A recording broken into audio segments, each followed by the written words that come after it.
అమరావతిలో జరిగిన జనసేన పార్టీ పదవి బాధ్యత కార్యక్రమంలో డిప్యూటీ సీఎం జనసేన అధినేత పవన్ కళ్యాణ్ పార్టీ నామినేటెడ్ వివిధ పార్టీ పదవుల్లో ఉన్న నాయకులతో విస్తృత స్థాయి సమావేశం నిర్వహించారు.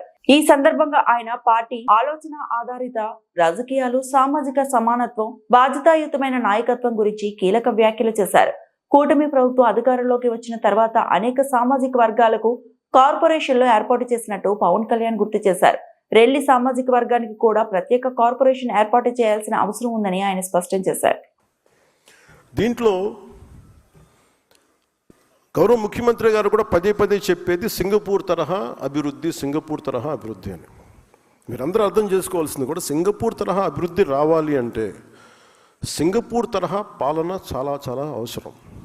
లీ Kuan Yew, former prime minister, late prime minister, ఆయన సొంత మనుషులను కూడా స్పేర్ చేయలేదు, స్నేహితుని కూడా. అండ్ కేనింగ్ ఉంది ఈ రోజుకి తప్పు చేస్తే ఒక కేనింగ్ పనిష్మెంట్ ఉంది. ఇంకా బ్రిటిష్ వాడు వదిలేసిన పనిష్మెంట్ పోలేదు, ఇంకా ఉంది. మనల్ని కొట్టమని నేను చెప్పట్లేదు, కానీ లా అండ్ ఆర్డర్ కనుక దెబ్బతింది అంటే మటుకు టూరిజం దెబ్బతినేస్తాయి రాష్ట్రంలో. ఒక మాజీ ముఖ్యమంత్రి ఒకళ్ళు వచ్చి మిమ్మల్ని చంపేస్తాం, లేదంటే మిమ్మల్ని కూర్చోబెట్టి ఒక్కొక్క పోలీస్ ఆఫీషియల్ని మేము మీకేంటో చూపిస్తాం, లేదంటే కాంట్రాక్టర్స్ని బెదిరిస్తాం అంటే that will send a very wrong signal. అలాంటి వ్యాఖ్యలకి నా సమాధానం ఒకటే, పర్మనెంట్గా ఇలాంటి మాటలు రాకుండా ఉండాలంటే నాకు ఏం చేయాలో చాలా బాగా తెలుసు నాకు. అంటే మీరు ఇంక బెదిరించడాలు మానేసేయాలి. వైసీపీ నాయకులకు మీరు బెదిరించడం మానేసేయండి. ఇంకా మీరు ప్రజాస్వామ్య వ్యవస్థలో ప్రజాస్వామ్య పార్లమెంటరీ భాషకి మీరు రండి. ఇంకా మీరు బెదిరించడం మానేయాలి. అలాగే ఎవరన్నా అధికారులు కానీ ప్రజల్లో కానీ ఎవరన్నా ఉంటే ఒకవేళ వాళ్ళు వచ్చేస్తారేమో, అప్పుడు ఏంటి, అలాంటి పరిస్థితులు రావు. ఎందుకు రావు కూడా చెప్తాం. దీనికి నేను లాజికల్ రీజనే చెప్తాను. మీరు ఎంత కొట్టుకున్నా కొట్లాడినా మీ ఓట్ శాతం సర్టన్, అది తగ్గుద్దా పెరుగుద్దా మీరు కాబట్టి ఇంకొకరికి వెళ్తుంది ఆ పార్టీ, ఆ ఓట్ బ్యాంక్. కానీ నేను ప్రత్యేకించి నా కంఠంలో ప్రాణం ఉన్నంత వరకు ఆంధ్రప్రదేశ్కి, తద్వారా భారతదేశాన్ని సమగ్రతకి భంగం వాటిల్లకుండా చూసుకునే బాధ్యత. దానికోసం ఎన్ని ఎత్తులైనా వేస్తాం.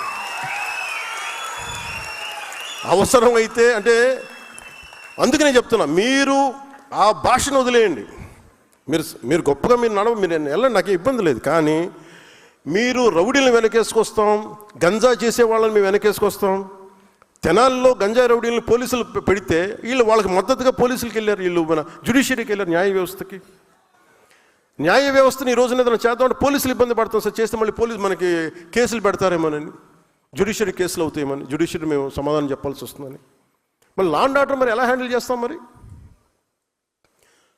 ఒకవైపు ఏమో జ్యుడిషియరీలో ఢిల్లీ హైకోర్టు అయితే నాకు రిమెంబర్, నాకు సరిగా ఎగ్జాక్ట్ డేట్ గుర్తులేదు, కానీ ఒక ఢిల్లీ హైకోర్టు జడ్జి ఒక ఆయన మాట్లాడింది, ఒక రేప్ జరిగితే అంగచ్ఛేదం చేయండి వాడు చేసిన వాడికి, అంత కోపం వచ్చేసింది ఆయనకి. మరి దెబ్బ కూడా కొట్టకూడదు క్రిమినల్ అంటే మరి ఏం చేయాలి? తప్పు చేసిన వాడిని దెబ్బ కూడా కొట్టకూడదు అంటే మనం చేసుకున్న క్రిమినాలిటీ ఎక్కడ ఆగుతుంది? నేరాలు ఎక్కడ ఆగుతాయి?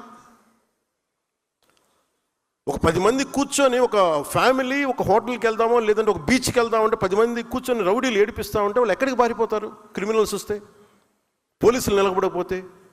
అందుకని మీరు పదవి బాధ్యతలో ముఖ్యంది లా అండ్ ఆర్డర్ చాలా చాలా బలంగా ఉంటుంది. మీ స్థాయిలో మీకు కనిపిస్తే స్థానిక పోలీసులకు, పనిచేసే పోలీసులకు మీరు మద్దతుగా నిలబడండి, బలంగా నిలబడాలి.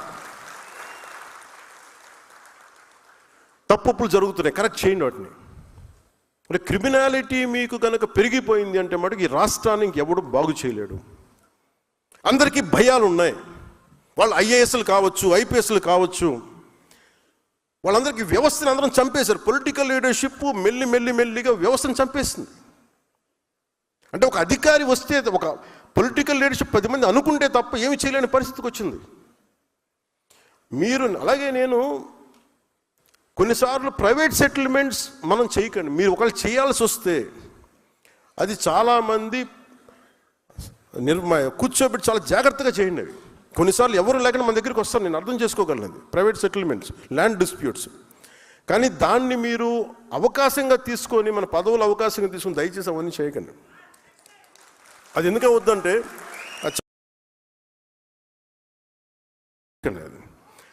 అది ఎందుకు అది ఏమైపోతుందంటే మళ్ళీ మనకి ఉన్నామా, మీరు కూర్చోండి, అది ఏం జరుగుద్ది అంటే మనం కనుక మనం కనుక కరెక్ట్ చేయకపోతే మనకిను ప్రీవియస్ గవర్నమెంట్కి తేడా ఏముంటుంది అది మీరు ఆలోచించండి. ఈ రోజున మీకోసం చొక్కాలు చించుకొని రోడ్ల మీద ఆడపిల్లలు ఇబ్బంది పడి వచ్చి ఓట్లేసినందుకు మనం కృతజ్ఞతగా మనం వారికి ప్రజలకి నిలబడకపోతే మనందరం తలదించుకోవాల్సి వస్తుంది. నేనైతే తలదించుకోను. నా పార్టీని మొత్తం ప్రజలకే ప్రజల సమస్యను నేను వినదలుచుకున్నాను. వారి సమస్య కోసమే, వారి అవసరం మేరకే నేను ఉంటాను. నాకు పార్టీ కంటే కూడా ప్రజలు భద్రత చాలా ముఖ్యం నాకు. కూర్చోమ్మా, నువ్వు కూర్చో. సభా సంస్కారం ఉండాలి కదా మీకు, పద్ధత మీకు. సో లా అండ్ ఆర్డర్ మటుకు you have to get into control. మీ చేతుల్లోకి రావాలి, చెప్పాలి. ఇష్టరాజ్యంగా చేసేస్తున్నారు అందరూ. ఎందుకంటే ప్రజలు ఒకసారి తిరగబడ్డారంటే ఇప్పుడేం చెప్పరు మీకు. ఎలక్షన్లు వచ్చేవారు ప్రజలు ఎవరు చెప్పరు, మీరు గుర్తుపెట్టుకున్నది. మన నాయకులు కూడా అదే చెప్తున్నారు, మీరు ప్రజలు ఇప్పుడేం చెప్పరు, భయపడతారు. కానీ ఎన్నికలు వచ్చినప్పుడు మటుకు వాళ్ళ కోపం అప్పుడే చూపిస్తారు, గత ప్రభుత్వానికి చూపించినట్టుగా. అది మర్చిపోకండి, అది ఎప్పుడు మర్చిపోకండి. సమస్య కోపం వచ్చిన రోజున వాళ్ళు ఏం చేస్తారు, మనం అప్పుడు కష్టాలు వస్తాయి. నాకు ఎందుకు భయం లేదని, నాకు ఓడిపోయినా గెలిచినా నేను ఎప్పుడు మారలా. నేను ఎప్పుడు ప్రజల కోసం పనిచేస్తాను, ప్రజల కోసమే పనిచేస్తాను. అందుకని మీరు దయచేసి 2 చేతులు జోడించి చెప్తున్నాను, దయచేసి ప్రజల్ని ఇబ్బంది పాలు చేసే ఈ పవర్ని దయచేసి మిస్యూజ్ చేయకండి. నేను మిస్యూజ్ చేయను. మీరు మిస్యూజ్ చేస్తానంటే చూస్తూ కూడా కూర్చోండి.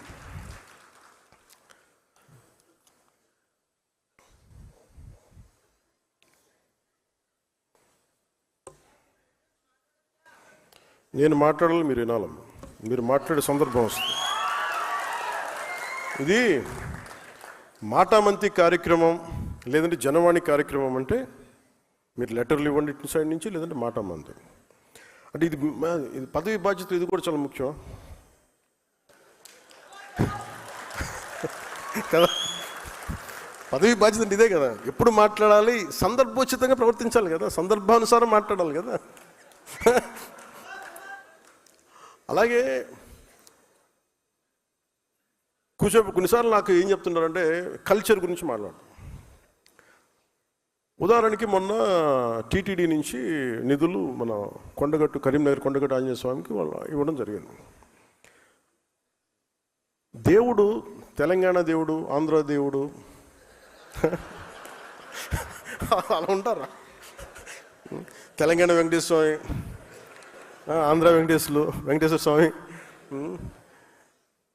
అలాగే తెలంగాణకు మన తమిళనాడుకు సుబ్రహ్మణ్య స్వామి, ఆంధ్రాకు మన మోపిదేవి సుబ్రహ్మణ్య స్వామి, అందరూ ఒకటే. రకరకాల స్థానాల్లో నమ్మకాలను బట్టి ఉంటారు. ఇవన్నీ అంటే మీకు ప్రాంతీయతను విస్మరించడం అంటే ఇవన్నీ కూర్చోబెట్టి మీకు మానసిక స్థాయి పడిపోయే కొద్దీ ఇలాంటివి ఎత్తుకుంటే కొన్నిసార్లు తప్పులు ఉంటాయి, తప్పులు కరెక్ట్ చేసి ముందుకు వెళ్ళాలి తప్ప అక్కడ ఆగిపోకూడదు.